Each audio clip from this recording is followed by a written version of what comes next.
और मैंने खोजना शुरू किया तो पता चला भारत में सबसे ज्यादा गाय का कत्ल भारत की सरकार कर रही है, मुसलमान नहीं कर रहे हैं। और इस देश में ऐसे कई मुस्लिम समाज हैं जिनको मैं जानता हूं जो गाय को वैसे ही पालते हैं जैसे आप पालते हैं। आप कभी आइए, गुजरात में कच्छ नाम का एक जिला है। कच्छ जिले में एक नहीं सैकड़ों मुसलमान नहीं हजारों हैं जो गाय पालन करते हैं। गाय का दूध बेचते हैं, दूध में से दही बनाते हैं, दही से मक्खन निकालते हैं, मक्खन से घी बनाते हैं और बेचते हैं। आप राजस्थान में आइए, बीकानेर, जैसलमेर, बाड़मेर, ये तीनों जिलों में एक नहीं हजारों मुसलमान हैं जो गाय पालते हैं, गाय का दूध बेचते हैं, दूध में से मक्खन बनाते हैं, फिर घी बनाते हैं और धंधा करते हैं। राजस्थान का एक इलाका है अलवर, मेवात क्षेत्र कहते हैं। पूरा मेवात क्षेत्र जो है ना मुस्लिम समाज के भाइयों से डोमिनेटेड है। वहां एक नहीं सैकड़ों मुस्लिम भाई हैं जो गाय पालते हैं, गाय का दूध पीते हैं, गाय के दूध से दही बना के वैसा ही घी और बिजनेस करते हैं। मुसलमान गाय नहीं काटते। ये बहुत बड़ा भ्रम है जो हम हिंदुस्तानियों के बीच में फैलाया अंग्रेजों ने, और ये भ्रम फैलाया था अंग्रेजों की रानी ने, जिसको हम दुर्भाग्य से विक्टोरिया कहते रहे हैं। उसने एक चिट्ठी लिखा था 1894 में। अंग्रेजों का एक अधिकारी हिंदुस्तान में था, उसका नाम था लैंसडाउन, गवर्नर था इस देश में। उसको एक चिट्ठी लिखा, विक्टोरिया ने चिट्ठी लिखा कि देखो, हम भारत में जितने कत्ल खाने चलाते हैं उनमें सबसे ज्यादा गाय कटती है।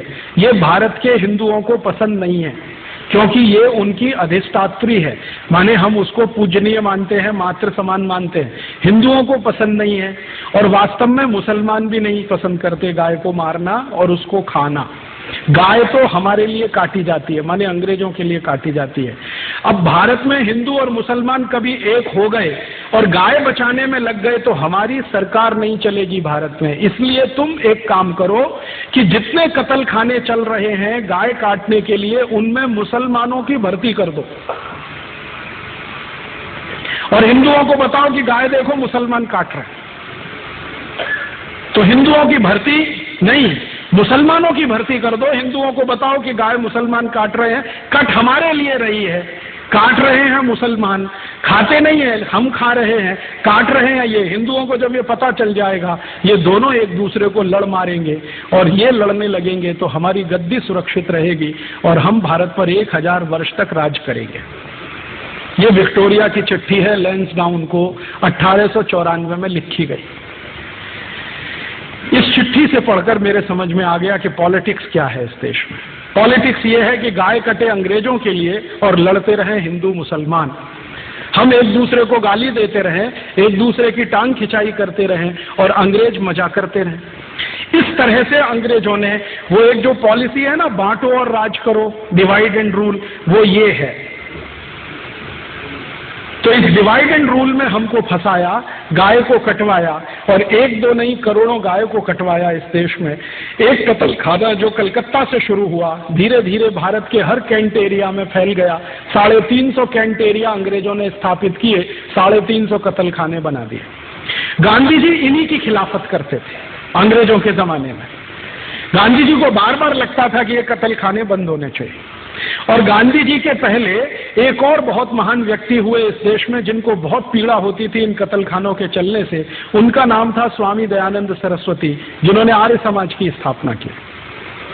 उन्होंने तो अपने जीते जी एक फौज तैयार कर दिया गोरक्षा के लिए।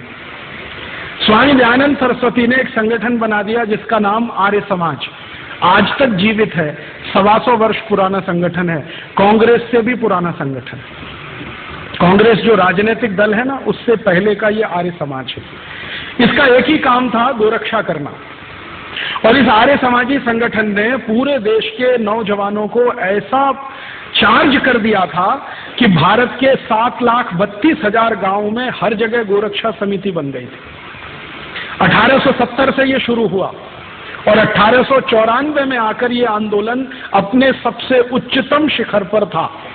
और 94 में जब ये आंदोलन उच्चतम शिखर पर था तो भारत के हिंदू, मुसलमान, सिख, ईसाई, जैन, पारसी, बौद्ध सब मिलकर गोरक्षा में लगे हुए थे। और अंग्रेजों के सामने एक प्रश्न खड़ा कर दिया था कि एक भी गाय कटेगी तो अंग्रेजों की खैर नहीं। तो अंग्रेज घबरा गए थे।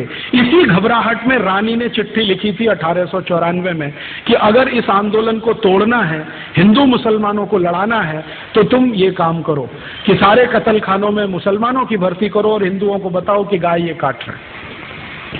और जब ये खबर अंग्रेजों ने फैलाई, उसके बाद इस देश में हिंदू मुसलमानों के दंगे शुरू हो गए। मैं आपको विनम्रता पूर्वक बताना चाहता हूं कि 1894 के पहले इस देश में एक भी हिंदू मुस्लिम दंगा नहीं हुआ। पहला हिंदू मुस्लिम दंगा 1894 दिसंबर में हुआ, रानी की इस चिट्ठी के बाद, और उसके बाद लाइन लग गई दंगों की। फिर क्या हुआ, आजादी का प्रश्न पीछे आ गया, गोरक्षा का प्रश्न पीछे आ गया, हिंदू मुसलमानों का सांप्रदायिकता का प्रश्न सबसे आगे आ गया। और अंग्रेजों ने लगभग 60-70 साल तक इसी आग को जला कर रखा और इसमें समय समय पर घी डालते रहे। वो कभी भी ये दोनों एक ना हो जाएं, इसके लिए पूरी ताकत लगाकर अपने एजेंटों को उन्होंने भारत की बहुत सारी संस्थाओं में घुसा के बिठा दिया।